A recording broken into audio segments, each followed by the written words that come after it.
Blessings to all. Listen up, God's divine vessels, fruits, and chosen ones. And to all of God's people, my truth, so help me God. I heard this in my spirit last night to speak your truth. And I would tell parts of this story about each of these toxic individuals. My truth, my story of dating not one, but three narcissistic exes that stalked me horribly and terribly for years. I truly had to fight my way out of these toxic, very toxic relationships that nearly destroyed my life. But by the grace of God delivering me from these individuals, that they are now buried deep from my thoughts and my heart. But when I found out who these individuals truly were, I suspected those traits that they live with was genetic. It's furious to them. That's why they panic to rush to always tell their versions of their stories first. Pay attention, chosen vessels, to twist facts and paint themselves as victims because they are truly desperate to control the narrative, to plot seeds of doubts before you could ever speak a word. And they are truly terrified, chosen, that if people believe you, they entire craft kingdom of lies that they build will collapse. Well, it's my time to tell my true story. My true stories of what I lived for years, maybe even decades. Number one, the first eldest daughter father I met was through a family member. Didn't know that this guy had been stalking and watching me as I get in and off of the bus every morning, 5 days a week. And it kind of puzzled me that she didn't ask him, why are you stalking my little sister? And why are you interested in her old as you is? None of those questions took place. So time went on. A couple months later, I met this individual. I wasn't really interested in him. But somehow we connected. Enemies. Enemies is all I'm going to say. And I met this individual. Not only was he a psychopath narcissistic, he was a stalker and he was a child pedophile. He harmed and raped babies. And not only that, he tried to rape our oldest daughter. I nearly killed him. He knows exactly who he is. Number two, I met that individual psychopath narcissist at a friend of my house. He looked like something was wrong with him. I tried so hard to not pay attention or even look him in the face. But somehow we connected. Found out later he was a crackhead, alcoholic, porno freak, in and out of jail. The list goes on, and he's very, very dangerous. Life and time went on. Found out his family was like my family. We grew up with the love of Christ in our hearts. So the church family and gospel and church vibes always resonate in our families. So that covered up a lot of who he was. But in the very end of even, I wasn't even dating him at this time, but he came back to support me supposedly.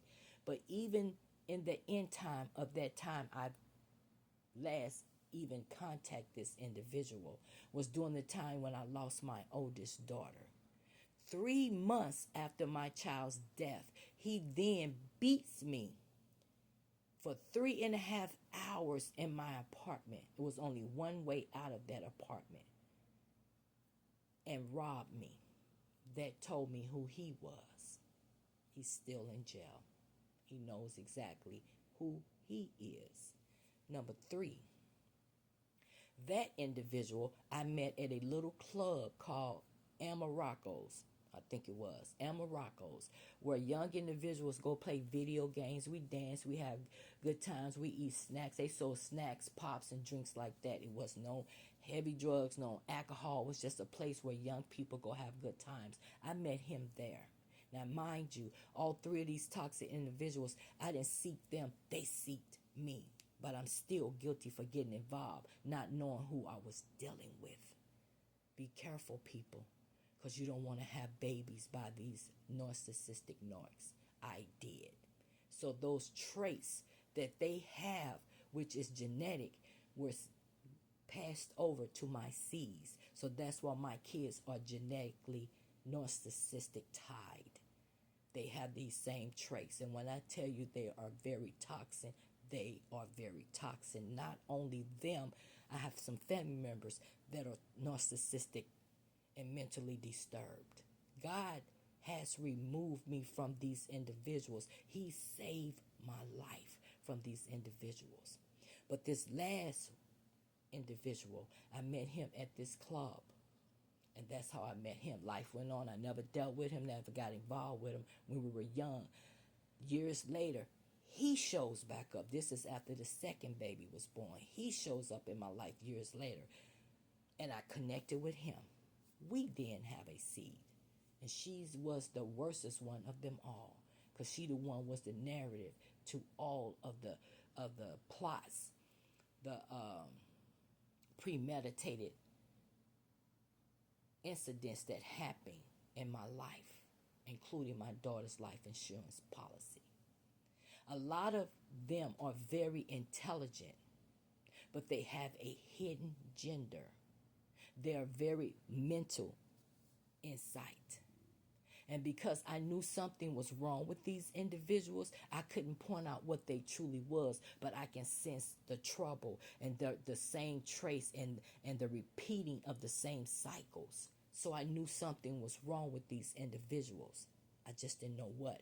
But in time, God revealed them to me and revealed who they were to me. And he also revealed to me who I was in him. So all of my life, I've been raised up around narcissistic people, mental people. And dealing like that sometimes can be toxin to your relationship, to your mind. It was almost like traumatized. I was traumatized by these individuals in my heart, my mind, and my spirit. And I had to pray and fight my way out of this through the grace of God. If it wasn't for God revealing them and removing me from these individuals, I'd probably still be in contact with these crazy individuals. And I mean that literally, because they are very toxic. When you get involved with a narcissistic person, a sick-minded person, you have to run. And in a lot of cases, I remove myself from these people in between those years of dating them, but they still pop back up or stalk me or got in contact with me somehow. But now I truly know that I am truly free from these individuals, and I won't be going back because I've took back my time, my energy, my love, my assistance, everything that I had to offer to these individuals. I took it back. God took his child back from these individuals, and I will not be going back. So listen up, chosen vessels. Don't allow none of these toxic relationships to enter in your world. And those who are still dealing with it or just come up out of it or fighting their way out of it, kneel in prayer and ask God to remove you from these individuals because they are bad for your health, your mental state, and your whole being. Receive God's love and walk away from the darkness of these individuals because they are dark, demonic forces. There is no help for them. Please relieve yourself. So listen up. I hope if this story resonates to any of you, feel free to leave a gentle comment down in the comment section, and don't forget to like and share. Blessings to you all. Stay strong, stay focused, and keep moving forward. Don't look back. Blessings.